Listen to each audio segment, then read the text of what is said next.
நாகர்கோவிலில் பிரதமர் மோடி, இபிஎஸ், அண்ணாமலை இணைந்து ரோட் ஷோ மேற்கொள்கிறார்கள்.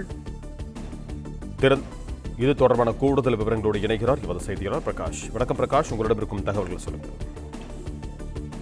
தமிழக சட்டப்பேரவை தேர்தலுக்கு இன்னும் 8 நாட்களே உள்ள சூழ்நிலையில் பாரத பிரதமர் திரு நரேந்திர மோடி இன்றைய தினம் தமிழகம் வருகை தர இருக்கிறார்.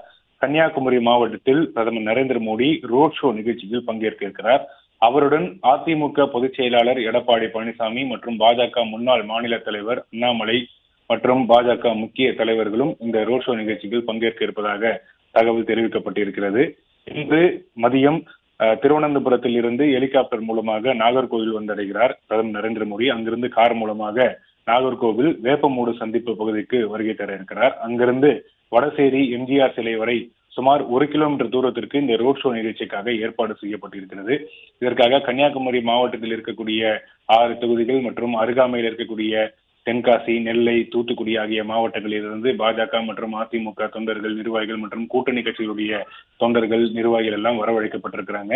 கன்னியாகுமரி மாவட்டம் மட்டும் இல்லாமல் அருகாமையில் இருக்கக்கூடிய நெல்லை, தூத்துக்குடி, தென்காசி ஆகிய மாவட்டங்களை சேர்ந்த தேசிய ஜனநாயக கூட்டணியினுடைய வேட்பாளர்களையும் இந்த நிகழ்ச்சிக்காக வரவழைக்கப்பட்டிருக்கிறாங்க. அனைத்து வேட்பாளர்களையும் ஆதரித்து பிரதமர் நரேந்திர மோடி ரோட் ஷோ நிகழ்ச்சி நடத்த இருக்கிறார்.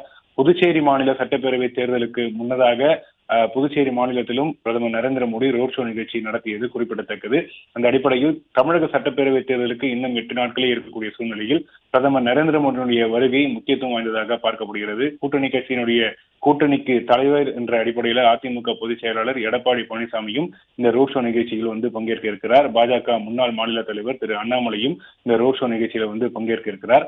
பிரதமர் மோடி வருகையை ஒட்டி அங்க கன்னியாகுமரி மாவட்டத்தில் பாதுகாப்பு பலப்படுத்தப்பட்டிருக்கிறது. கன்னியாகுமரி மாவட்டத்தை பொறுத்த வரைக்கும் மொத்தம் 6 சட்டப்பேரவை தொகுதிகள் இருக்கின்றன. அதுல 5 சட்டப்பேரவை தொகுதிகளில் பாஜக வேட்பாளர்கள் போட்டியிடுகிறார்கள் என்பது குறிப்பிடத்தக்கது. ஒரு தொகுதியில் அதிமுக போட்டியிடுகிறது. அதே போல அருகாமையில் இருக்கக்கூடிய நெல்லை, தூத்துக்குடி, தென்காசி ஆகிய மாவட்டங்களிலும் தேசிய ஜனநாயக கூட்டணி சார்பில் போட்டியிடக்கூடிய அனைத்து வேட்பாளர்களும்